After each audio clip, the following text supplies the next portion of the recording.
Oggi un rapidissimo video in cui parliamo del mio nuovo flash, il Godox AI32.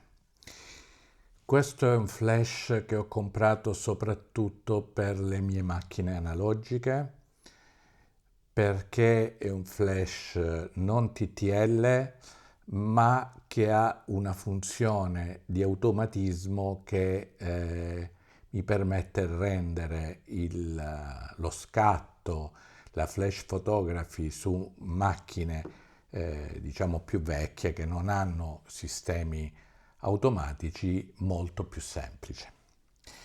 In pratica, qual è la differenza tra utilizzare un flash come questo e un flash come questo, che come vediamo chiuso è abbastanza simile in grandezza. Questo però è un flash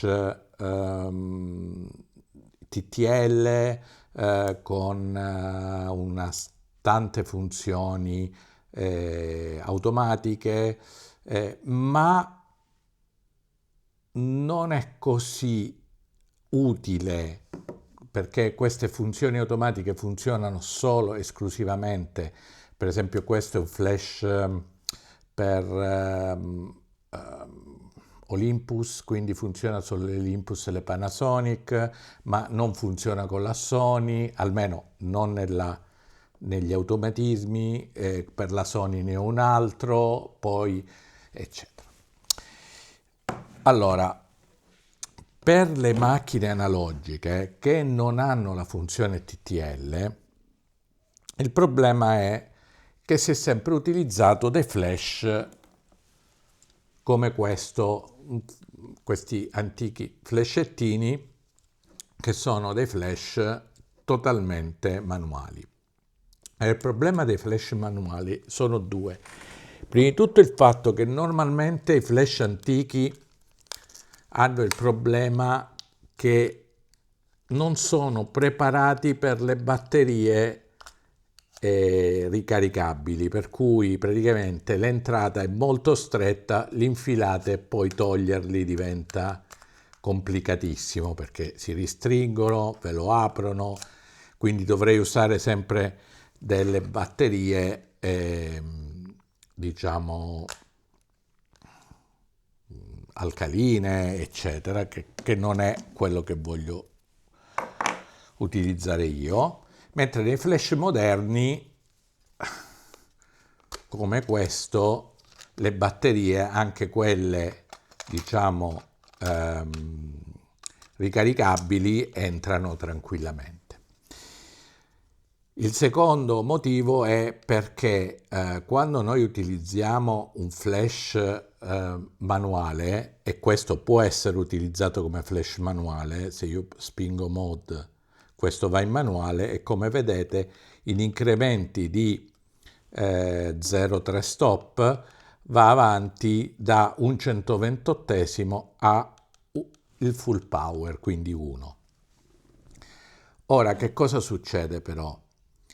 Per poter utilizzare un flash in manuale ci sono diciamo tre parametri che vanno regolati. Uno, l'apertura; due, gli ISO; tre, la distanza. Quindi se io sparo un flash in maniera esageratamente forte su un soggetto troppo vicino, quello che succederà è che mi verrà totalmente bianco e non si vede niente. La seconda possibilità è il contrario, cioè far diciamo partire il flash a un livello troppo basso di potenza, e quindi inutile, perché la luce non arriverà sul soggetto. I sistemi TTL leggono direttamente alla macchina quello che sarebbe diciamo, la potenza necessaria, e la inviano direttamente al flash. Ma come abbiamo detto, in casi come questo, per esempio io ho una Leitz Minolta CL, anche conosciuta come Leica CL, la mia vecchissima Zenith 122, il Rollei XF35. Il problema è che non hanno il TTL, quindi non possono ricevere dalla macchina l'informazione di quanta, quindi dell'ISO, della distanza e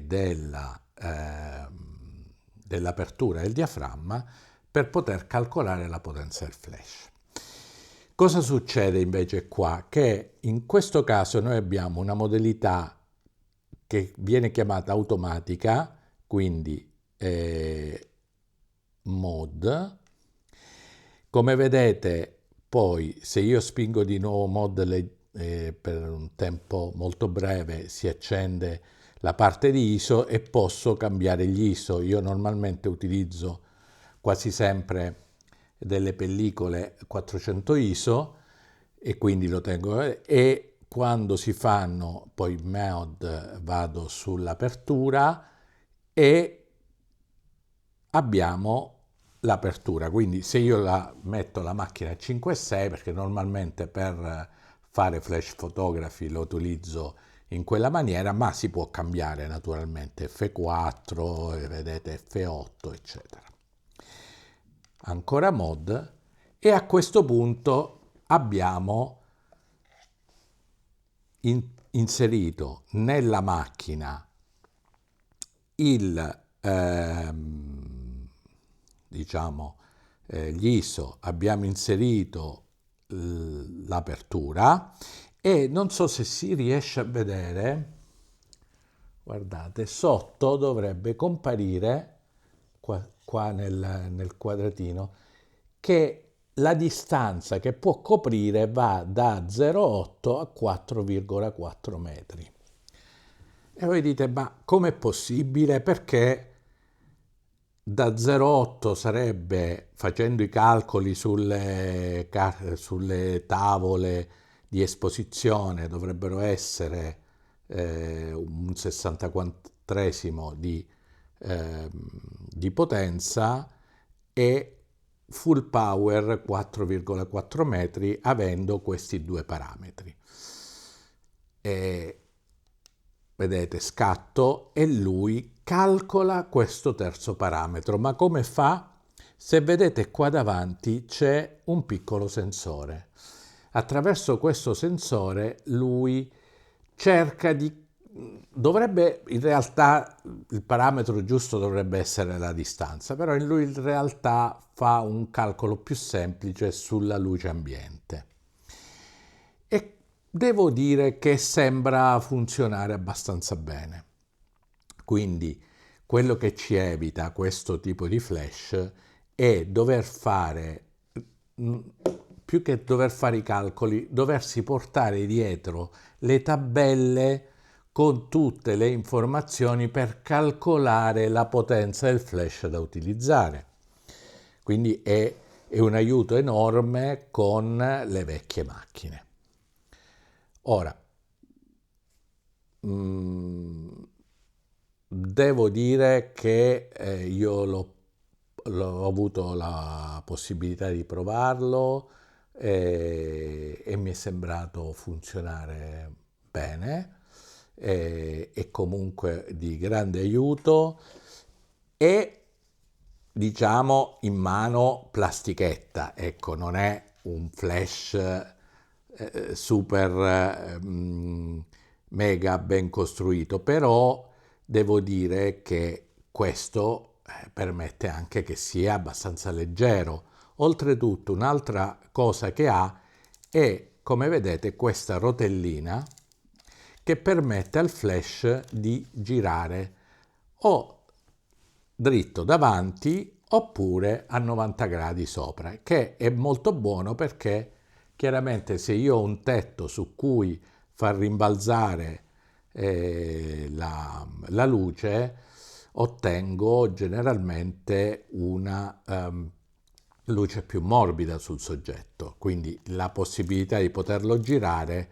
Certo, quello che succedeva in un flash così è che non solo lo potevo girare così, ma per esempio questo è il TT350, ma permette anche andare sul laterale, no? Girare addirittura a 360 gradi da dietro, cosa che questo non può fare. Questo può andare solo o diritto verso il soggetto o girando al limite a 90 gradi.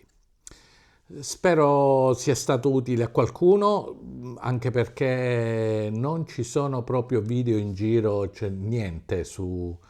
Non ho trovato nessun video su questo Godox, se non quello, il teaser, diciamo, ehm, della stessa Godox, però che non dice niente, è solo una presentazione così cinematografica, chiamiamola così. E oltretutto, l'altra cosa che mi stavo dimenticando di dire, che un'altra cosa buona di questo flash è che avendo, quindi non essendo TTL, avendo un solo pin, entra più facilmente nelle macchine, eccolo qua, e poi lo stringo, nelle macchine diciamo antiche. Perché? Perché per esempio un flash TTL come questo, anche se in effetti funziona su una macchina come questa, quello della come si chiama, Olympus, quello per Sony non va. Il problema è che di sotto ha altri pin, quindi quando lo vado a inserire ho delle difficoltà a inserirlo, devo proprio spingere il pin dentro con la mano per farlo entrare, insomma è un po' complicato. Devo dire che indubbiamente questo flash è molto più comodo, si inserisce molto rapidamente e si scatta. Ora non faccio una foto di prova perché ho la pellicola dentro, non volevo sprecarla, che sappiamo tutti quanto costa. Bene, spero di essere stato utile, ci vediamo al prossimo video.